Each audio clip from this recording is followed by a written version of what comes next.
আজকে যে টপিকটা শুরু হবে সেটা হচ্ছে খাদ্য লবণ।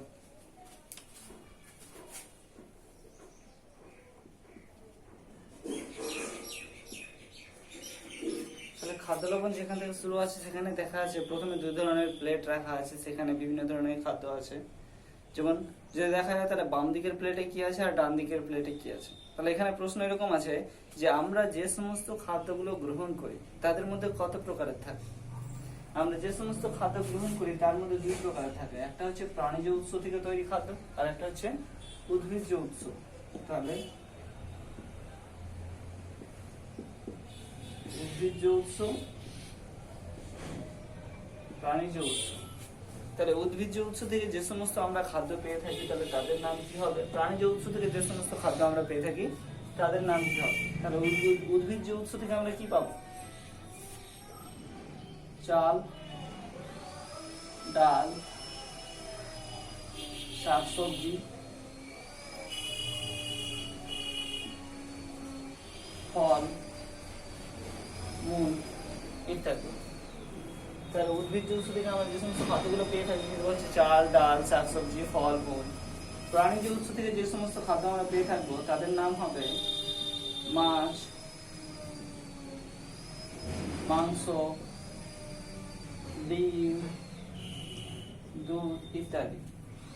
তাহলে এই সমস্ত খাদ্যগুলো আমরা পেয়ে থাকি সাধারণত।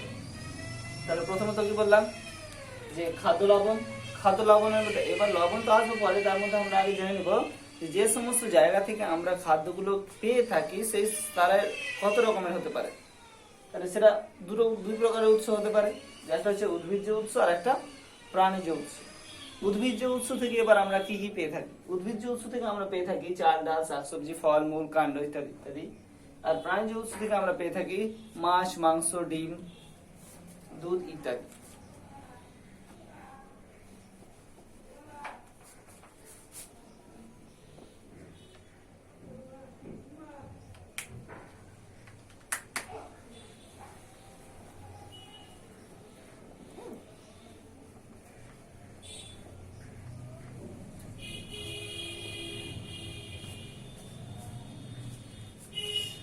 এবার হবে যে তাহলে কি বিভিন্ন জায়গায়, তাহলে আমরা বলতে পারবো যে সব ধরনের মানুষের খাদ্য অভ্যাস কি একই। কোশ্চেন এরকম হবে যে পৃথিবীর সব ধরনের মানুষের কি খাদ্য অভ্যাস একই। যেমন আমরা কি খাই, শাকসবজিও খাই, আবার মাছ মাংসও খাই। তাহলে এরকমও কোনো লোক আছে বা পৃথিবীতে সমস্ত লোকের কি খাদ্যাভ্যাস একই রকমের আছে? তাহলে একই রকমের নেই। কারণ হচ্ছে যে বিভিন্ন জায়গার আবহাওয়া বিভিন্ন। যেমন শীতকালীন খাদ্য আলাদা, গ্রীষ্মকালীন খাদ্য আলাদা। শীতকালীন খাদ্যতে কি থাকা উচিত, বেশি পরিমাণে প্রাণীজ উৎস থাকা উচিত। কারণ হচ্ছে যে শীতকালে আমাদের দেহকে গরম রাখতে হবে, আর গরম রাখার জন্য অতিরিক্ত পরিমাণে কি দরকার, প্রোটিন দরকার হবে, যেগুলো প্রাণীজ উৎস থেকে পেয়ে থাকবো। গ্রীষ্মকালে তাহলে কি হবে, গ্রীষ্মকালে গরমের সময় সাধারণ খাদ্য খেলেই যথেষ্ট। তাহলে গ্রীষ্মকালীন খাদ্য অভ্যাসগুলো আলাদা। তাহলে পৃথিবীর সমস্ত জায়গায় কি একই রকমের আবহাওয়া আছে? একই রকমের আবহাওয়া নেই। তাহলে আবহাওয়া যেহেতু আলাদা আলাদা, কোনটা দেশ হচ্ছে শীতকালীন দেশ, কোনটা আবার গ্রীষ্মকালীন দেশ। যারা নাতিশীতোষ্ণ এলাকায় থাকে, মানে না শীত না উষ্ণ, তাহলে সেই সমস্ত লোকের ক্ষেত্রে কিন্তু দুটোই প্রযোজ্য, যেমন আমরা। কিন্তু যদি মেরু অঞ্চলের নরওয়ের লোকগুলোকে দেখা যায় বা আফ্রিকান লোকগুলোকে দেখা যায় তাহলে তাদের ক্ষেত্রে খাদ্যাভ্যাসগুলো আলাদা আলাদা হবে। দুই নম্বর হচ্ছে যে সব জায়গাতেই কিন্তু একই রকমের জিনিস পাওয়া যায় না। এমন এমন জায়গা আছে যেমন গ্রীষ্মপ্রধান দেশগুলোতে তারা মাছ মাংস খায় না, তাহলে ওই সমস্ত জিনিসগুলো বেশি পাওয়া যাবে না। শীতকালীন দেশগুলোতে তারা চাল ডাল শাকসবজি খায় না, তাহলে তাদের কাছে ওই সমস্ত জিনিসগুলো পাওয়া যাবে না। তাহলে উৎসের অভাব। তাহলে প্রথম পয়েন্টটা কি হচ্ছে যে আবহাওয়া জনিত কারণ। দুই নম্বর হচ্ছে উৎসের অভাব। তাহলে প্রথমটা হচ্ছে আবহাওয়া জনিত কারণ, দুই নম্বর হচ্ছে উৎসের অভাব। উৎসই যদি না থাকে তাহলে সেখান থেকে কি হবে, খাদ্যাভ্যাস একই রকম হতে পারবে না।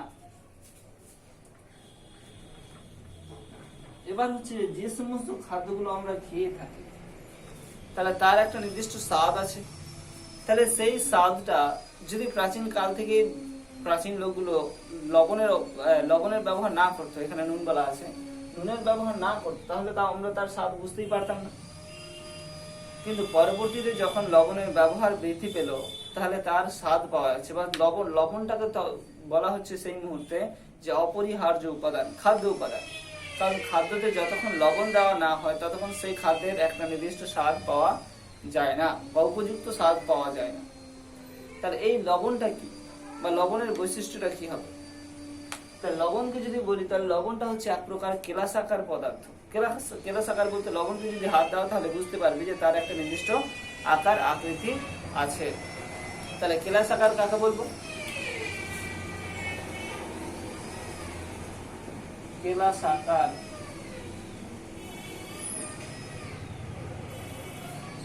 কেলাসাকার বলা হবে যে সমস্ত পদার্থের নির্দিষ্ট জ্যামিতিক আকার বা আকৃতি আছে। তাহলে যে সমস্ত পদার্থের নির্দিষ্ট জ্যামিতিক আকার বা আকৃতি আছে সেই সমস্ত পদার্থকে বলা হবে কেলাসাকার পদার্থ। এবার হবে যে মানব দেহে কেলাসাকার পদার্থ তো হলো, তবে মানব দেহে খাদ্য লবণের উৎসটা কি?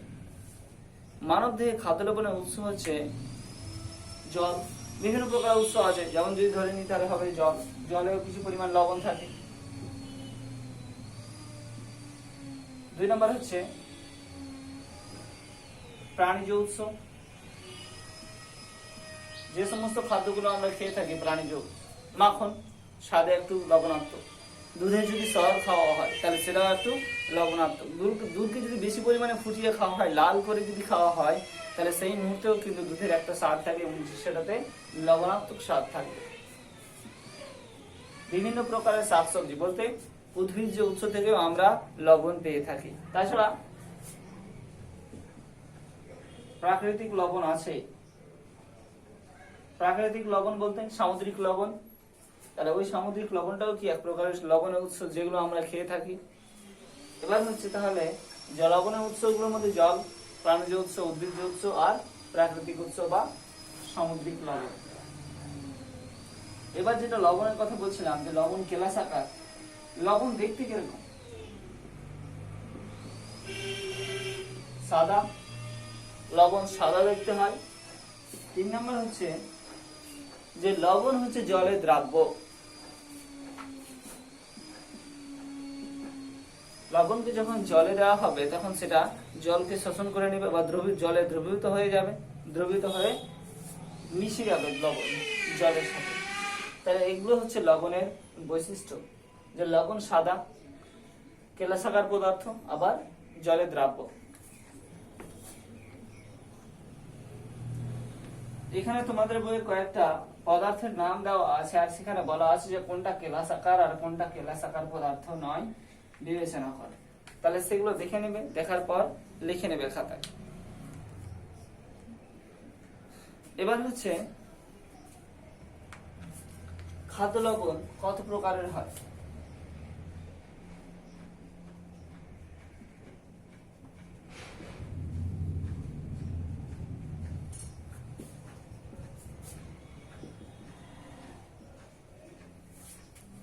খাদ্য লবণের প্রকারভেদ।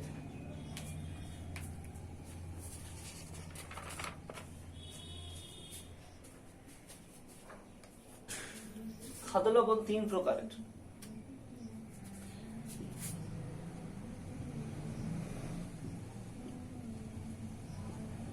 সামুদ্রিক লবণ বা সন্ধর্ভ লবণ। 2 নম্বর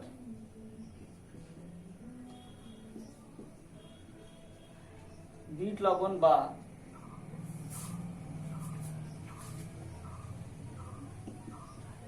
রক সল্ট।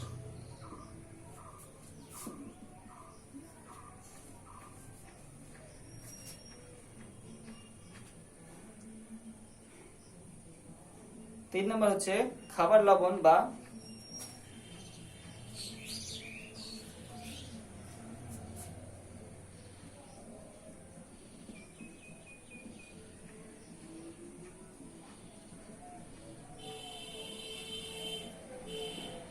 খাবার লবণ বা টেবিল সল্ট। তাহলে এর মধ্যে দেখো যে সামুদ্রিক লবণটাই আমরা প্রাচীন যুগে খাদ্য লবণ হিসেবে ব্যবহার করতাম। কিন্তু এখন সেই খাদ্য লবণটাকে বা সামুদ্রিক লবণটাকে কি করা হয়, পরিশুদ্ধ করে দিয়ে খাবার লবণ বা টেবিল সল্ট আলাদা করে তৈরি করা হয়। আর বিট লবণ তো রক সল্ট আছে, যেগুলো আমরা জানি। এরপরে হচ্ছে যে এই সমস্ত লবণের মুখ্য উপাদানগুলো কি কি। এই সমস্ত লবণের যদি ধরা হয় তাহলে 47 রকমের যৌগ মিশে থাকে। 47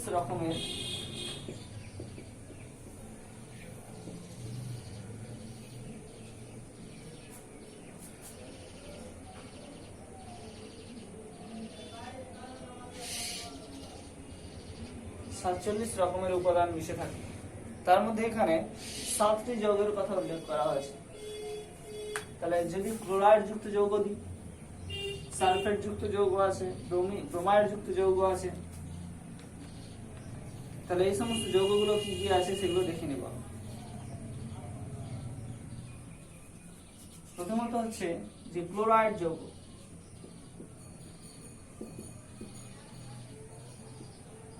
ক্লোরাইড যৌগ দুই প্রকার আছে, একটা হচ্ছে সোডিয়াম ক্লোরাইড আর একটা হচ্ছে ম্যাগনেসিয়াম ক্লোরাইড। তাহলে সোডিয়াম ক্লোরাইড,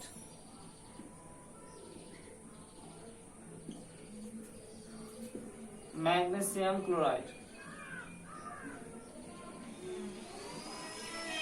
সোডিয়াম ক্লোরাইডের সংকেত কি আর ম্যাগনেসিয়াম ক্লোরাইডের সংকেত? তাহলে সোডিয়াম ক্লোরাইড হচ্ছে NaCl, ম্যাগনেসিয়াম ক্লোরাইড হচ্ছে MgCl2। এটা হচ্ছে ক্লোরাইড যৌগ। এবার হবে সালফেট যৌগ।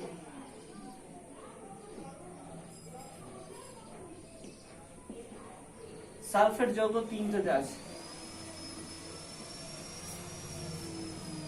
Magnesium sulphate, potassium sulphate, calcium sulphate. তাহলে যদি ম্যাগনেসিয়াম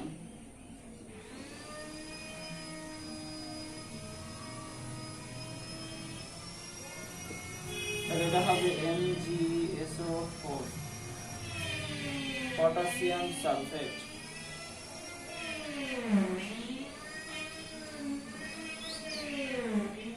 K2SO4 আর ক্যালসিয়াম সালফেট সেটা হবে CaSO4। এরপর হবে bromide.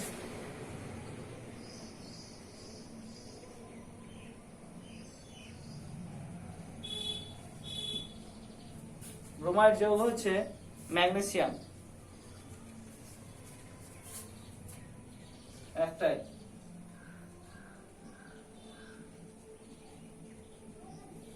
Magnesium bromide. Magnesium bromide হবে MgBr2। এরপর হবে কার্বনেট যৌগ, মনে হয়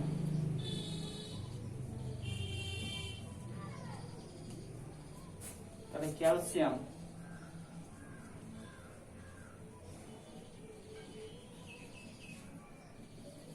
ক্যালসিয়াম কার্বনেট, তাহলে Ca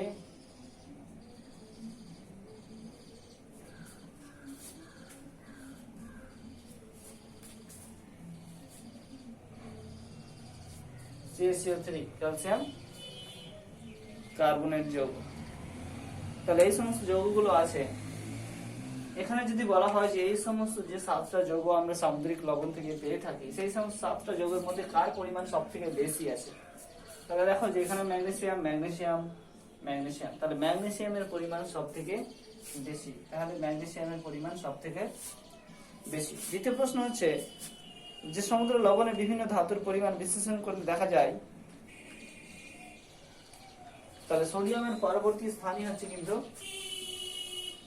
ম্যাগনেসিয়াম। বেশিরভাগ ক্ষেত্রে কিন্তু সোডিয়াম আছে, এই সোডিয়ামকে এখানে উপেক্ষা করা হয়েছে, এখানে সব থেকে বেশি করে দেওয়া হয়েছে ম্যাগনেসিয়াম। 3 নম্বর হচ্ছে যে অন্যান্য উপাদান হিসাবে যে সমস্ত যৌগ খুব কম পরিমাণে থাকে তাদের মধ্যে উল্লেখযোগ্য হলো, তাহলে এখানে দেখো যে সব থেকে কম পরিমাণে কি আছে, কার্বনের যৌগ, যার মধ্যে হচ্ছে ক্যালসিয়াম কার্বনেট, তাহলে CaCO3।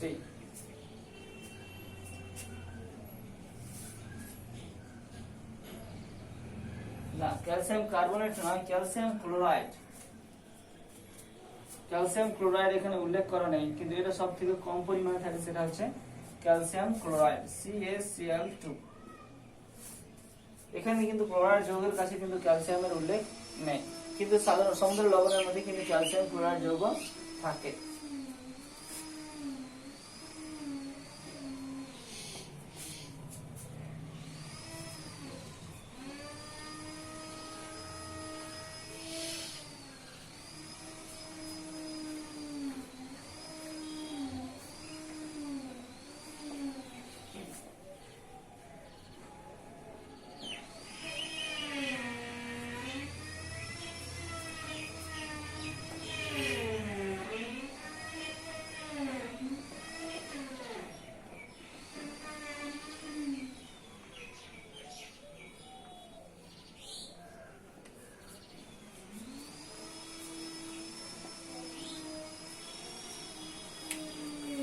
এবার আসবো যে এই সাধারণ লবণগুলো যেগুলো আছে, সেই সমস্ত লবণকে যদি আমরা খোলা বাতাসে রেখে দিই তাহলে কি হবে? এখানে পরীক্ষা আছে একটা, যে একটা পাত্র আছে, বাটি, যাতে সাধারণ লবণ রাখা হলো, আর একটা বয়ম নেওয়া হলো, এর মধ্যেও কিন্তু সাধারণ লবণ রাখা হলো। কিছুদিন রেখে দেওয়ার পর এখানে কি দেখতে পাওয়া যাবে সেটা একটা পরীক্ষা করা হচ্ছে। তাহলে কিছুদিন রেখে দেওয়ার পর সেখানে দেখতে পাওয়া যাবে যে এই লবণটা জল শোষণ করেছে, আর এই লবণটা জল শোষণ করতে পারেনি। তাহলে এই যে জল শোষণ করেছে, তাহলে এটা কেন জল শোষণ করেছে? তাহলে প্রথমটা হবে যে খোলা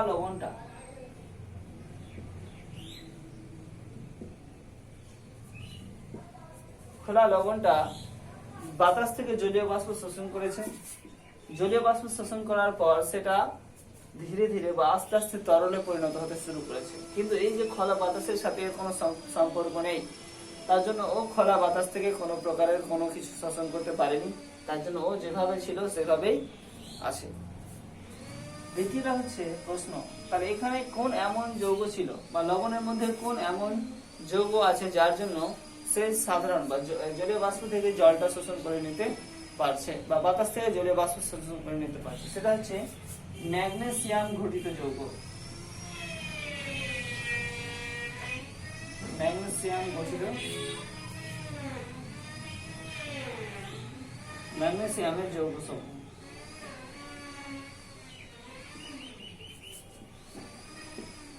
ম্যাগনেসিয়ামের যে সমস্ত যৌগগুলো আছে তারা কি করতে পারে? জলীয় বাষ্প থেকে বা বাতাস থেকে জলীয় বাষ্প শোষণ করে নিতে পারে। যখনই শোষণ করে নেবে তখন কি হবে? এই লবণটা আস্তে আস্তে তরলে পরিণত হতে শুরু করবে। এবার প্রশ্ন আছে, তাহলে এই সমস্ত পদার্থকে কি বলা হয়? বা আমি যদি বলি তাহলে এখানে বলবো উদ্গ্রাহী পদার্থ কাকে বলে?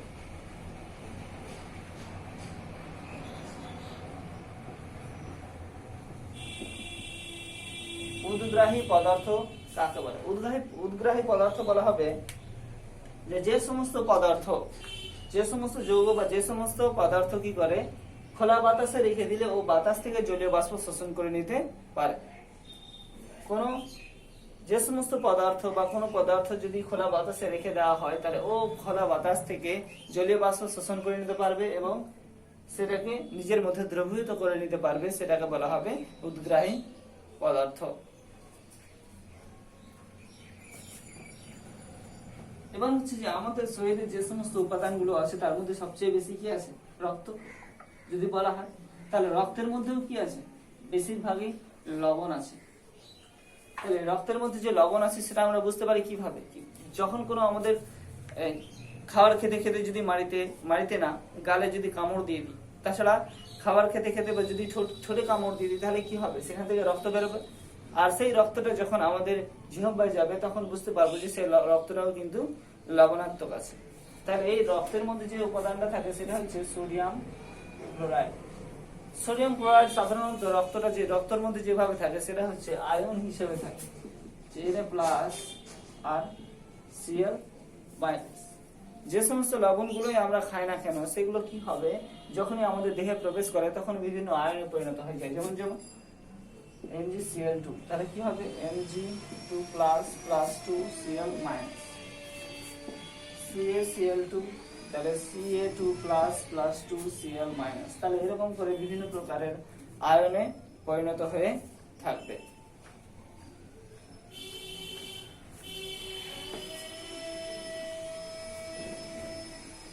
এবার কেউ আচার তৈরি করা দেখেছো কোনোদিন? আচার তৈরি করা হয় কিভাবে, সেটা হচ্ছে যে আমগুলোকে প্রথমে কাটা হবে, কাটার পর সেটাতে লবণ মিশিয়ে দেওয়া হয়,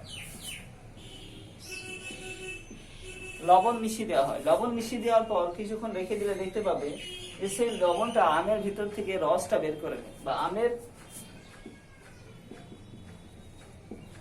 রসটা যখন বের করে নেবে তখন কি আছে, তার মধ্যে থেকে বেশি অতিরিক্ত জল বেরিয়ে গেল।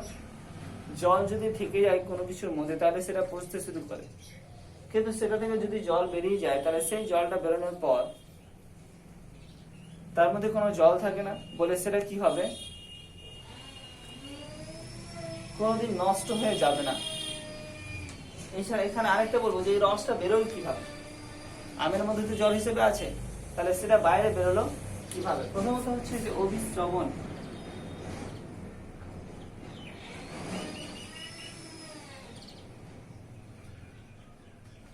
অভিস্রবণ প্রক্রিয়া কিন্তু এই রসটা বেরিয়ে যায়। এবার অভিস্রবণ প্রক্রিয়া কি? অভিস্রবণ প্রক্রিয়া হচ্ছে যে কম গাঢ়ত্বের স্থান থেকে যদি বেশি গাঢ়ত্বের স্থানে কোনো তরল প্রবেশ করে তাকে বলা হবে অভিস্রবণ প্রক্রিয়া। সাধারণভাবে যেমন আমের মধ্যে কি ছিল, জল ছিল, সেটা কম গাঢ়ত্ব আছে, কিন্তু বাইরে কি আছে, লবণ যুক্ত করা আছে, তার লবণের গাঢ়ত্ব বেশি। লবণ কঠিন পদার্থ, কেলাসাকার কঠিন পদার্থ, তাহলে এর গাঢ়ত্ব যখন বেশি হচ্ছে তাহলে কম গাঢ়ত্বের জল কি হচ্ছে, বাইরের লবণের সাথে মিশে যাচ্ছে, তাহলে বেশি গাঢ়ত্বের দিকে এগিয়ে যাচ্ছে। এই প্রক্রিয়াটাকে বলা হবে অভিস্রবণ প্রক্রিয়া। এটা হচ্ছে আমের আচারের ক্ষেত্রে।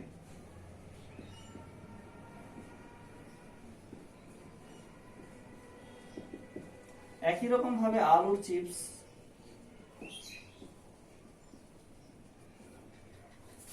আলুর যখন চিপস তৈরি করা হয় তখন কি করা হয়, আলুকে পাতলা পাতলা স্তরে কেটে দেওয়া হয়, কেটে দেওয়ার পর সেটাতে লবণ মাখিয়ে দেওয়া হয়। যখনই লবণ মাখিয়ে দেওয়া হবে তখন কি হবে, অভিস্রবণ প্রক্রিয়ার মধ্যে দিয়ে আলুর যতটা রস থাকে সব বেরিয়ে যাবে। তখন কি হবে, আলুটা প্রায় শুকনো অবস্থায় চলে আসবে, আর সেই আলুটা কোনোদিন নষ্ট হবে না। 3 নাম্বার,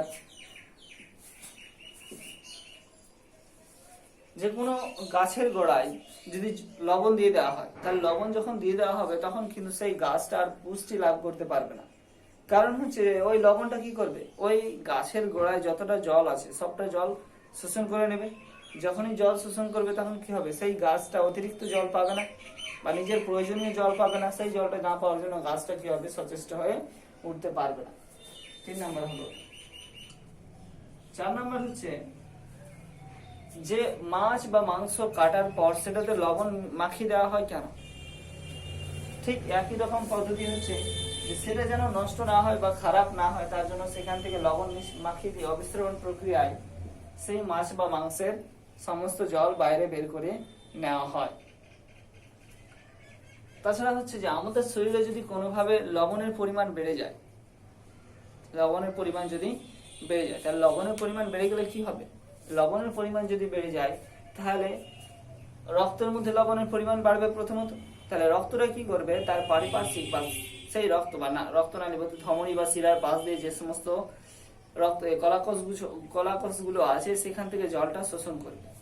রক্তের মধ্যে কি বাড়লো, লবণ বাড়লো, লবণের পরিমাণ বাড়ার সাথে সাথে কি করলো, রক্তটা যে ধমনী বা শিরা দিয়ে যাচ্ছে তার আশেপাশে কি আছে, কলাকোষগুলো আছে, সেই কলাকোষ থেকে তার অতিরিক্ত জলটা শোষণ করে নেবে। জল যখনই শোষণ করবে তখন এই রক্তের মধ্যে রক্তের পরিমাণ বৃদ্ধি পাবে। রক্তের পরিমাণ যখন বৃদ্ধি পাবে তখন কি হলো, শরীরে উচ্চ রক্তচাপ সৃষ্টি হবে। উচ্চ রক্তচাপ সৃষ্টি হয় তার এখানে প্রশ্ন হচ্ছে যে শরীরে লবণের পরিমাণ বেড়ে গেলে কি হবে, উচ্চ রক্তচাপের সৃষ্টি হবে। কি করে সৃষ্টি হবে, যে এই রক্তের মধ্যে লবণের পরিমাণ বাড়বে, রক্তের মধ্যে দিয়ে লবণের পরিমাণ যদি বাড়ে তাহলে ওই রক্তনালী বা ধমনী বা শিরা আশেপাশ থেকে কি করবে, কলাকোষ থেকে জল শোষণ করবে। জল শোষণ করার পর সেখানে রক্তের পরিমাণ বৃদ্ধি পাবে। রক্তের পরিমাণ যখন বৃদ্ধি পাবে তখনই রক্তচাপ বেড়ে যাবে। এরপরে হচ্ছে যে রক্তচাপ যদি বেড়ে যায় তাহলে কি কি ঘটতে পারে, তাহলে রক্তচাপ যদি বেড়ে যায় প্রথমত হবে যে ধমনী বা শিরা, ধরুন আমি ধমনী বা শিরাতে বেশি যদি পরিমাণে রক্ত না নিতে পারি, তাহলে কি হবে? সেটা ফেটে যাবে। শিরা ফেটে গেলেও মানুষের ব্যাঘাত ঘটতে পারে বিশাল পরিমাণে। 2 নম্বর হচ্ছে যে মস্তিষ্কের ক্ষতি হবে। মস্তিষ্কে কি করে ক্ষতি হবে? যে মাথায় যে সমস্ত রক্তগুলো আছে সেই সমস্ত রক্তগুলো জমাট বাঁধতে শুরু করবে। তাহলে প্রথম ক্ষতি ধমনী ও শিরা। 2 নম্বর মস্তিষ্ক। 3 নম্বর হচ্ছে হৃৎপিণ্ড। তাহলে প্রথমত হচ্ছে ধমনী বা শিরাতে কি হবে? রক্তচাপ বাড়বে, তখন কি হবে? সেগুলো ফেটে যেতে পারে। 2 নম্বর মস্তিষ্কে যদি রক্তচাপ বেড়ে যায়, মানে শরীরে যদি রক্তচাপ বাড়ে, তাহলে মস্তিষ্কে কি হবে? রক্ত জমাট বাঁধতে শুরু করবে।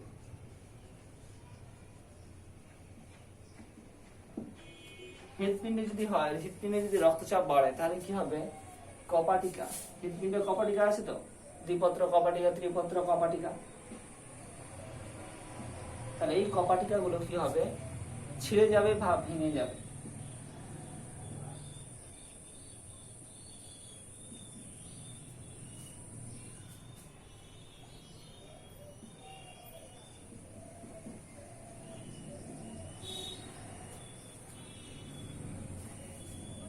আর তখন সেটাকে বলা হয় মনে হয় হার্ট অ্যাটাক। মানে কি করেছে? অ্যাটাক করেছে। তাহলে এই সমস্ত ঘটনাগুলো ঘটতে পারে।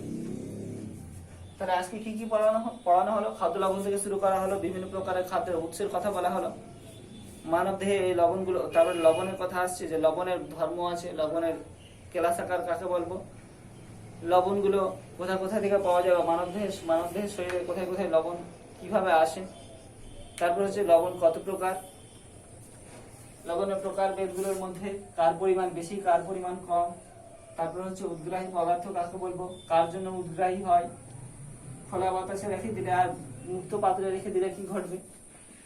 তারপরে হচ্ছে যে মানব দেহে রক্তের কার পরিমাণ বেশি বা রক্তটা লবণাত্মক মনে হয় কেন, তার আয়নগুলো কি কি থাকে, তারপরে বিভিন্ন প্রকারের খাদ্য তৈরি করতে লবণের কিভাবে ব্যবহার আছে, অবিশ্রবণ প্রক্রিয়া কি, শেষে অবধি বললাম যে উচ্চ রক্তচাপ কিভাবে হয়, কেন হয়, আর বললাম যে উচ্চ রক্তচাপের ফলে কি কি ক্ষতি সাধন হতে পারে। এই সমস্ত পড়াগুলো করে নিয়ে আসবে আর খাতা লিখে পাঠাবে।